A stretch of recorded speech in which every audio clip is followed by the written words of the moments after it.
What's up, everybody, and welcome in to another edition of the Sit Down. As always, if you enjoy this video, please make sure you hit the like button and let me know what you think in the comment section below. Also, if you're new around here, you just haven't done it yet, or you're living under a rock, I don't know what you're waiting for. Hit that subscribe button below now so you never miss another Sit Down video. Today, ladies and gentlemen, we are going to get into another mafia topic, and I've talked about it many times. The guys that stir the drink of American Cosa Nostra. What I mean by that is we all know people like Tommy Lucchese, Anthony Salerno, John Gotti, and guys like that. But what about the guys that were truly out in the streets making money, cracking heads, creating the triumvirates that these families were? Today we're going to talk about one of them, a man that goes all the way back to the 40s, survived a hit in the 90s, and had one of the largest pigeon coops in New York. The story of old school gangster Neil Migliore. Next on Sit Down Shorts, Neil Migliore was born October 2nd, 1933 in the Queens enclave of Corona. Now, coming up, he would actually graduate from Newton High School in Corona, Queens, and really, growing up, he was just part of a typical Italian-American family.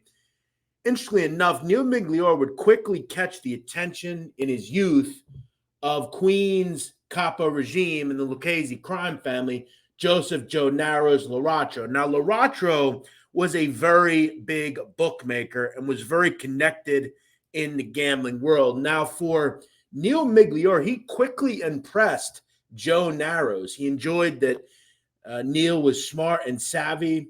And for the young Migliore, he was the perfect person to know. During those times, all of these different neighborhoods had established capos that really ran the neighborhood. And Joe Narrows was very connected really to the upper echelon of the Lucchese crime family. He was very connected to Joe Lucchese and even into Tommy Lucchese. So for Neil Migliore, by the early 50s, he was being very much groomed to enter into the world of the mafia. It was alleged by the age of 21 in 1954, Neil Migliore had been arrested over 10 times, and a lot of them were minor offenses. Now, there's a lot of question as to when Neil Migliore becomes a made man in the Lucchese crime. And I've heard all sorts of things, but the truth of the matter was it was very likely that Neil Migliore became made in the mid-50s. He was very much on the fast track to the upper echelons of the Lucchese family. He was narrowing in literally with guys like Joe Narrows and guys that were really connected in the family. Neil Migliore actually almost resurfaced as a young soldier in the late 50s. As we know, the awful Appalachian Conference was had in upstate New York. And weirdly enough, a day after the conference, Neil Migliore's car was involved in an accident near Endicott, New York. Now, it is unknown and it is unlikely that Neil Migliore was actually at the meeting, being that he was just a young member of the mafia at that point, only in his 20s. But it was also alleged that Neil Migliore likely gave his car to either Joe Narrows or Joe Brown Lucchese, and they took the car to the event. Now, at that Appalachian conference, Boss Tommy Lucchese was actually not in the meeting. The representatives from the Lucchese family were big-time drug dealer John Ormento and Vincent Rayo. So weirdly enough, Tommy Lucchese was not at the meeting, but it was thought that Neil Migliore was definitely very close to the meeting of some sort after he loaned his late model Lincoln to someone that attended. Now, by this point, it was very clear that in his early 20s, Neil Migliore, as I said, was making a fast track to the upper echelons of the mafia. And he would ultimately become very close with Lucchese heavyweight Tony Ducks Corralo, who, as we know, would ultimately take over in the 70s. But Tony Ducks, who was very close with Tommy Three Fingers Brown Lucchese, these guys became very close friends. And in fact, would at one point live very close to each other in the Italian enclave at one point of Oyster Bay, Long Island. Now, for Neil Migliore, he would become very involved with concrete construction. At one point, he would be very involved in a company called Northbury Concrete. Neil Migliore was also very involved with a marble company that he owned on Long Island. What the company would do was they sold tombstones. And as we know, the funeral business is a very lucrative business. We never run out of people dying. And Neil Migliore was very adept. He was becoming a very big earner.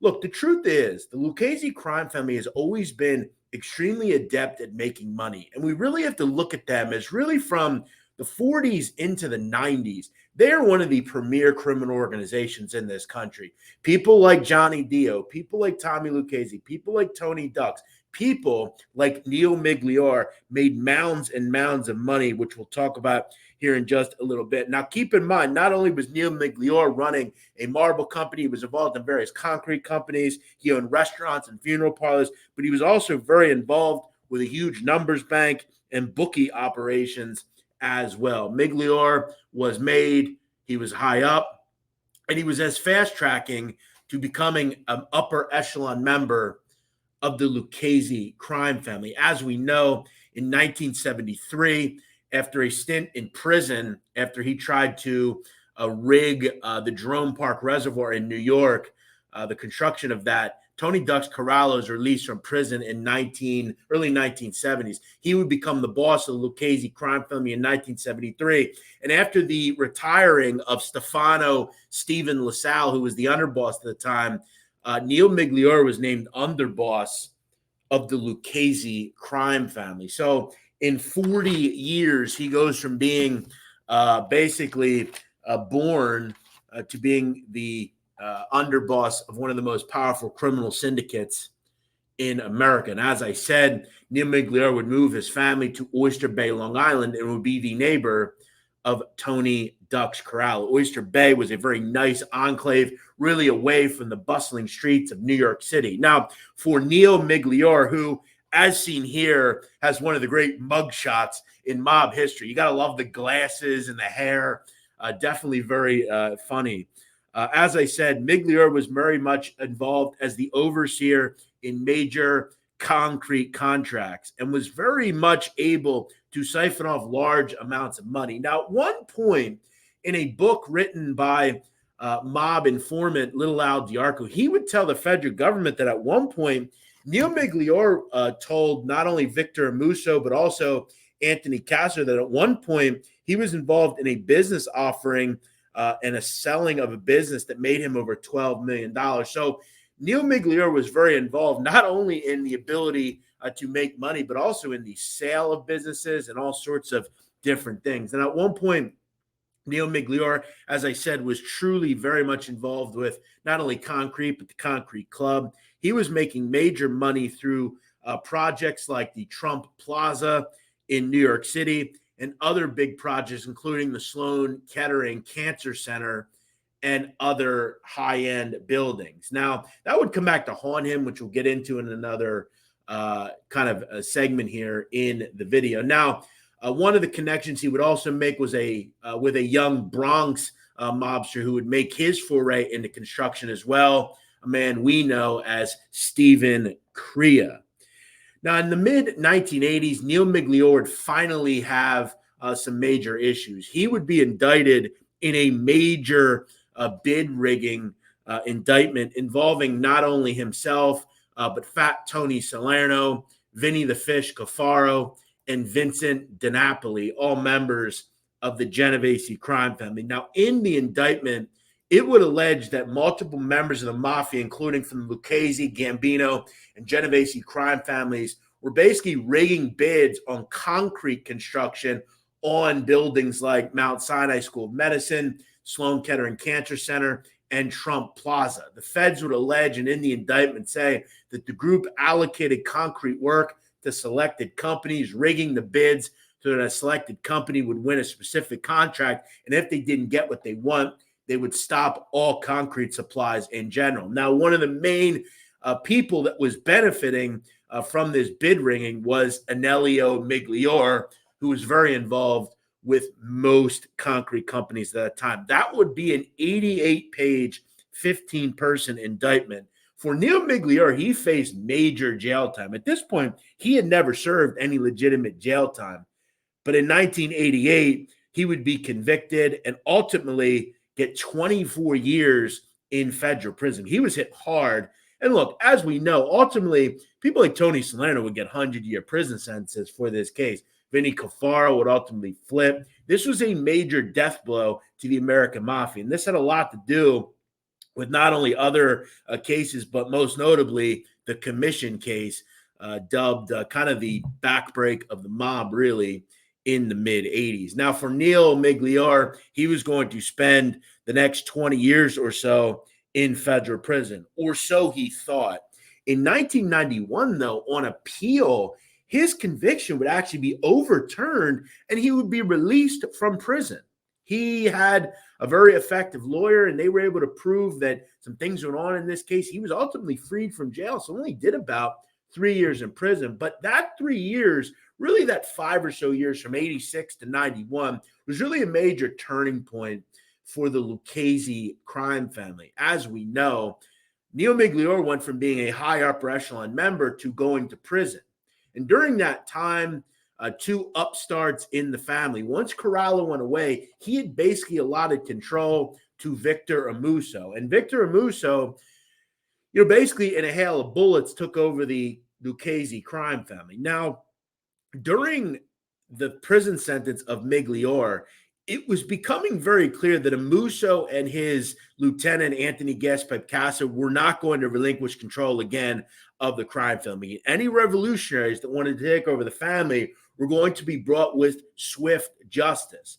It was discussed by mob rat Little Al Diarco, not only in his state's evidence, but in his book. He would tell that if a Migliore had been released and was going to be released from prison, that the goal of VIC AMUSO was to kill Neil Migliore. He had believed, and many knew, Neil Migliore was an elder statesman. He was a very powerful person in the Lucchese crime family. And the truth was, if he was in control of the family would have been in much better hands. I've always talked about one of the major problems that the Lucchese crime family had after Tony Ducks Corralo went away was that there was very little effective leadership. The only effective people to lead the family, or could have led the family, was either Neil Migliore or Paul Varia. Now, Paul Varia would die in the late 80s, so that was out of the question. Neil Migliore should have been the boss of the Lucchese family. It would have went a lot different. Instead, though, Victor Amuso and hothead lunatic Anthony Casser decide that if Migliore gets out of prison, he's a fucking dead man. Migliore would get out of jail in 1991.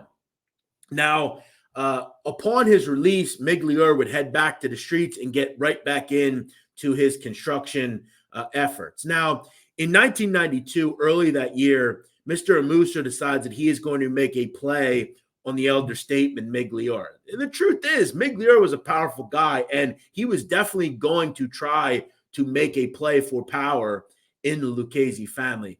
And on April 3rd, 1992, Neil Migliore was actually at the birthday party of a associate's granddaughter. A 4-year-old little girl was having a birthday at Tesoro Ristorante Italiano in Old Westbury, New York. Now, Neil Migliore was seated near the front of the restaurant. And if we see in this photo the windows with the green awnings above it, Migliore was seated really at the front of the restaurant. Now, on the side of the building, there is a driveway, if you will.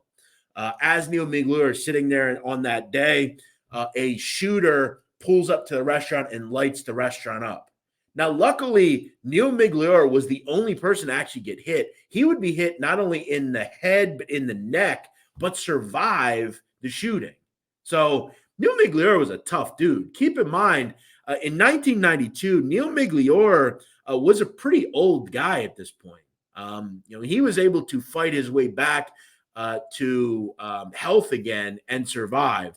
But for Neil Migliore, he was a tough dude. He would ultimately have to head back to prison subsequent to this shooting after that big rigging conviction came back and he had to serve some more time. He would ultimately be released in 1997. Now, for Neil Migliore, Upon his release in the late 90s, he would at one point get very much involved with kind of a triumvirate in the Lucchese crime family.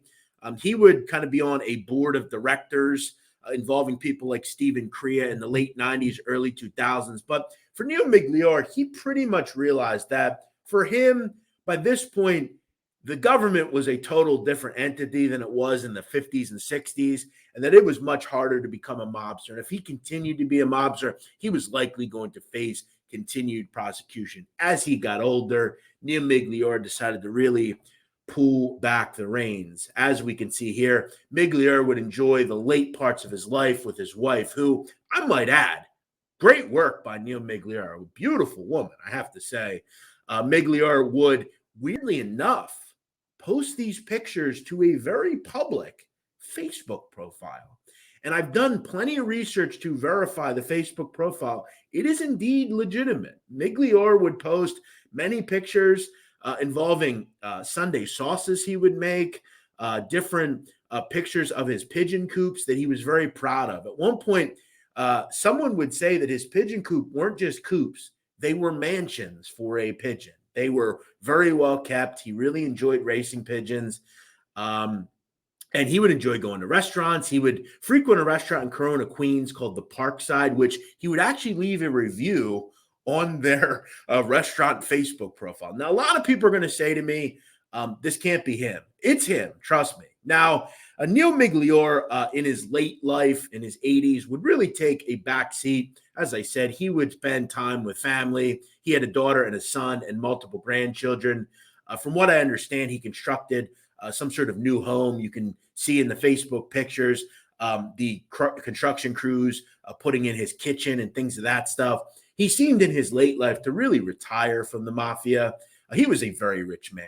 As I said, had many restaurants and funeral parlors and companies that he was able to probably and likely leave to his family. And he lived a very fruitful life, free of prison time for the most part. The truth was, for Neil Migliore, he was one of the most powerful people for long periods of time in the Lucchese crime family. When we look back at the Lucchese, sadly, we will remember people like Anthony Casso, but one of the true native sons of the Lucchese crime family was Neil Migliore. Now, in 2019, Neil Migliore would pass away at the age of 85, and he is buried in Old Westbury, New York, and he is survived by his wife. Now, I do want to end this story in a weird note. Subsequently, about a month after the funeral of his grandfather, Neil Migliore's name would resurface. That would be due to his grandson, Americo Ricky Migliore. Now, according to the federal government, Mr. Migliore, the grandson, was not a mobster. They alleged that he was a large-scale drug trafficker, and between the years of 2016 to 2019, Ricky Migliore would sell, quote, thousands of oxycodone pills. Now, about a month after the funeral for his late grandfather, Mr. Migliore would send some very interesting text messages to his ex-wife. Now, in a series of text messages, the 32-year-old would make some very odd comments. According to him, he had went to the Dominican Republic to deal with some, quote, business. In the text message, he would boast, quote, that I'm a fucking criminal and always will be. These were messages he sent to his ex-wife. He would also, in a text on October 31st, a month after the wake of his grandfather, say, quote, graphic detail of a murder he allegedly committed.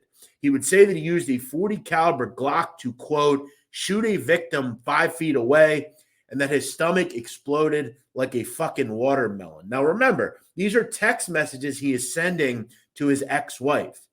Now, he'd allegedly made 10 trips to the DR in the last year, and many would believe that was probably where he was receiving the large-scale pills that he was selling.